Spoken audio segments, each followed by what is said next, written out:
Investors are constantly pursuing opportunities that are de-risked.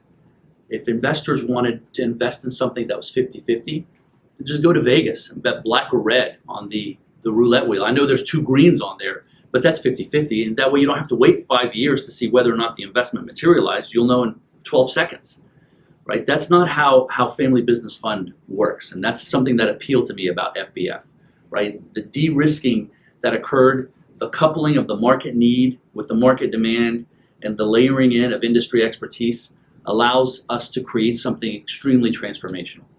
And that is what makes this such an appealing investment.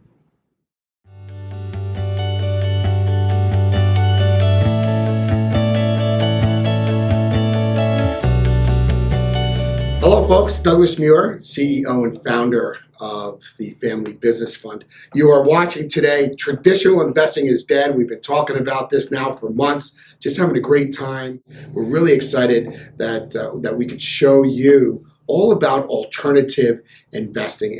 And today I'm really honored to have my dear friend and partner, Rob Masri, who's an attorney and an adjunct professor at the University of Virginia Law School, lives in Charlottesville, and he came on full-time January 1st. And Rob, thank you so much for joining us. It's truly a pleasure. I mean, since I've been watching Traditional Investing is Dead, I kept thinking to myself, one day it's going to happen. One day Doug is going to ask me to be on the podcast. I'm like, when will that day be? And lo and behold, here we are today. You know, Rob was our attorney as we started the company in 2019 in April. And he really helped us through the maze of the Securities and Exchange Commission, but more on the documentation and making sure that everything was just right. So Rob was watching us for about 2 years, and then he decides to invest in the Family Business Fund. Tell us, what was the event that made you want to come into the Family Business Fund as an investor? Well, you know, it's interesting because as an attorney, you are taught to be risk averse, right? And a lot of people think that in the type of business that I'm in, which is venture capital with entrepreneurs, that entrepreneurs and investors are extremely risky. Right, this whole concept of nothing ventured, nothing gained, and I tell as many entrepreneurs as I listen, and certainly investors, that the one thing that you have to do before you present any opportunity to an investor group is have de-risked it. You have to de-risk it. And so if you look at great businesses, they did not launch into the business willy-nilly just because they thought they had a good idea. I mean, look at Zappos. They wanted to show that they could sell shoes online. That was their primary premise. And what they would do is they would go to the Nordstrom in Union Square, take pictures of their shoe department with the price that was for sale, wait for those shoes to then go to the Rack, which is the discount store of Nordstrom. The price would be reduced by 30 or 40%. Then they would list the pictures of those shoes at the original price. And if people bought them, they would then go buy them for the discount. And that 30 or 40% delta was enough for them to cover their expenses, cover the shipping. Because at the end of the day, it wasn't about making money. It was about, will people buy shoes on the internet? That was the primary premise.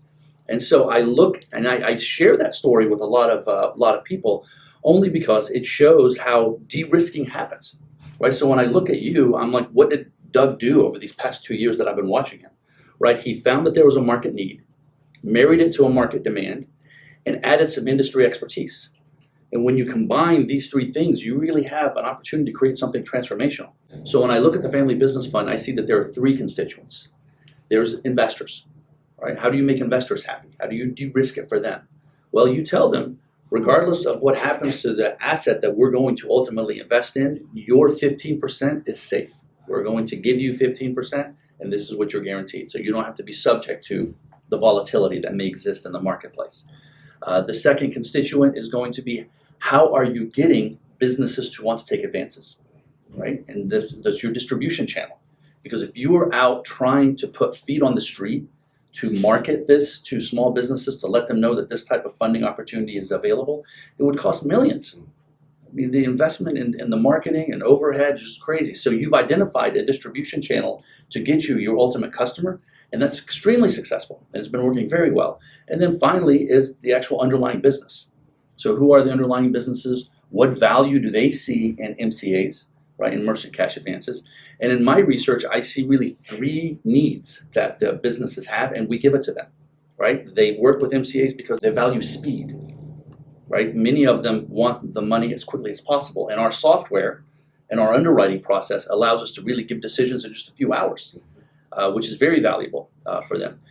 Second is many of them have taken as much credit as they possibly have access to, or they missed a mortgage payment 5 years ago, or they forgot to pay a hospital bill 6 years ago. Anything like that will give a red flag and a reason for a traditional investing institution to say no.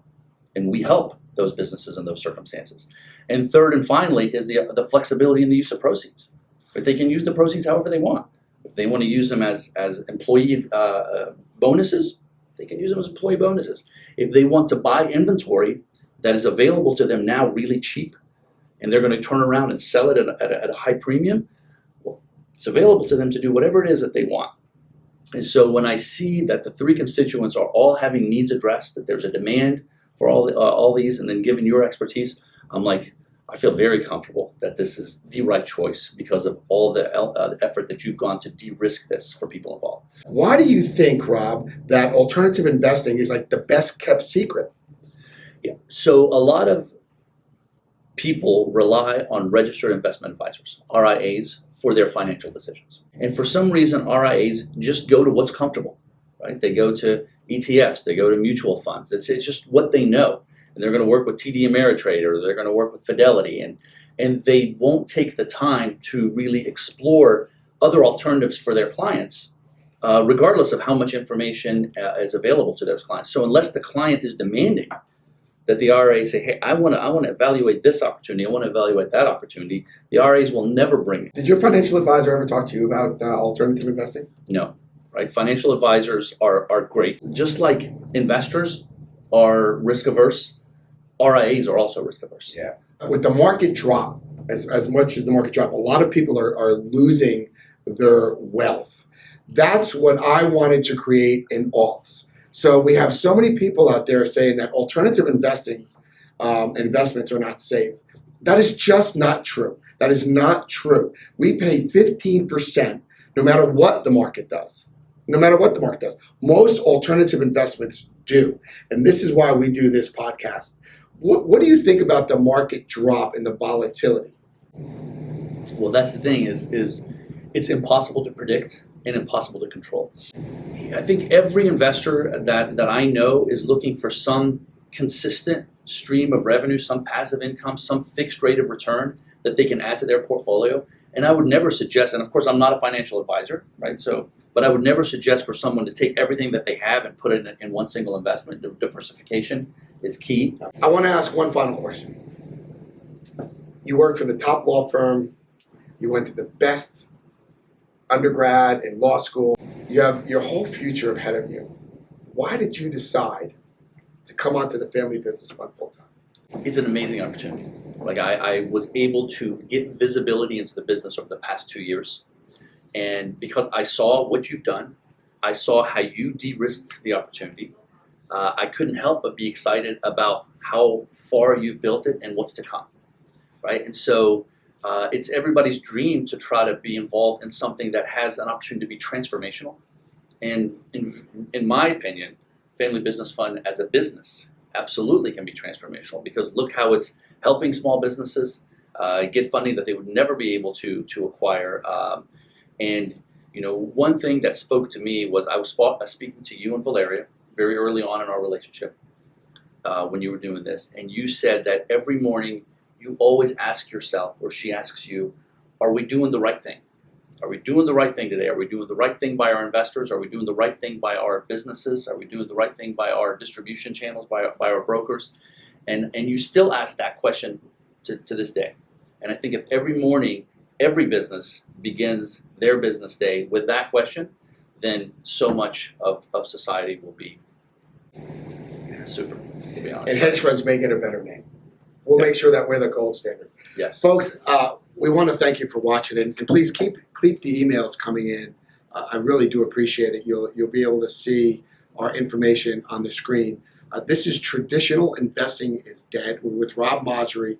I'm Douglas Muir. CEO and founder of the Family Business Fund. We'll see you on the other side.